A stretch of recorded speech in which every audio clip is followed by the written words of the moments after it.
Hey everyone! So for today's video, nag-craving ko og fried rice with eggs. So first guys, akong gikumot-kumot ang mga bahaw or kanon or rice na naugmaan. So akong gikumot-kumot. Syempre, gimikos-mikos ni insan with gloves na guys ha. With gloves, with feeling. So ako na siyang gikumot-kumot guys para dili siya magbuo-buo ato siya naggisa na tuon niya dili siya mugahi sama sa kagahi niya. So next ato ang gibutangan og pabinta og asin. And next, nagkutaw ta diri og kanang or nagbattle ta og tatlong itlog. So ganyan lang ginagawa ko sa itlog. Gimikis-mikis or gi-blender-blender or what else, what kind of tawag ana. So kamo na'y bahala. And now, pagkatapos, nilagyan ko na yung paminta at saka asin. Hindi ko lang pinakita sa inyo. And next, naghiwa-hiwa na ko diha og broccoli og carrots. Wala lang ako ipakita kay wala man tay videographer, self videographer lang man ni. So ayan guys.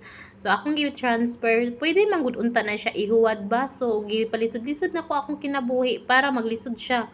So ganun po ako ka mindset. So ayan. Pagkatapos guys, gibutangan ako siya og tubig ug ibutang nako dito sa microwave. So gibutang nako siya og microwave, gibutangan nako siya, giset nako siya og number 2 para moinit siya kay frozen yung broccoli. So ginawa ko siya ng agipahit nako siya.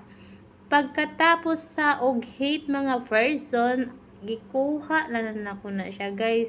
Pagkahuman guys, ayan gi-open nako tapos gikuha ako ang painit na broccoli with patatas. So gikuha na ko ang tubig o gisala. Mao na siya guys. Human og sala guys kay gusto jud nako maglisod-lisod akong kinabuhi guys nga pwede ra man unta nako to ibukan guys no. Nagpainit nako og kanang laha, krahay or pan. Nagpainit ako na siya guys. Wala ko kabalong unsay tawag niyo na basta sa moang Bisaya karahay na. So next guys, ayan ang mga ingredients guys. So ayan yung carrots with patas. Then ito po ang butter. So butter, gisahin ko po siya sa butter. Pagkahuman guys, nilagay ko po siya sa kawali or sa krahay or sa pan or unsa pa na yung tawag nyo na to mix or gisa-gisa ba or mikos-mikos ti insan ganun. So pagkahuman guys, gituyok-tuyok na ko para mawala na ang iyang butter. So matunaw iyang butter guys. And up next guys, pagkahuman nagtuyok-tuyok ni insan sa butter para matunaw, isunod nato ang atong vegetable. So ayan, carrots and broccoli. Pagkahuman na may nipilit na butter, so gituyok na ko no. Kay napay nipilit nga butter, dugay man kay siya ni kuan ay nainit naman unta na siya. So ayan, di pa jud siya mo hawa. Grabe siya mo kupit. Para siyang you know. So pagkaman guys, ako siyang mikos-mikos ni insan. So para mo golden brown ang all. So na-feel ako nga golden brown na siya og next na nato ang mumho or kanon or bahaw, basta mauna na siya, basta rice. So atong siyang ginext para ato ang i-mix. So ang rice day guys, na siya paminta tapos na siya salt gamay.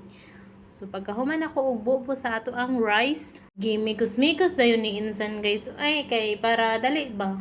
So ako siyang gimix para motusok jud ang lasa ug kato mga asin, paminta ug ubang nila lang or ubang mga mananap para mo produce jud sa ilalom sa rice na masarap jud ang akong gibuhat nga fried rice. Tapos guys, next na nato ang onion leaves. So may onion leaves pala dito guys para mahumot siya kaunon og para jud siyang Korean style gani guys. And next, hapit na siya maluto guys. So mix and mix.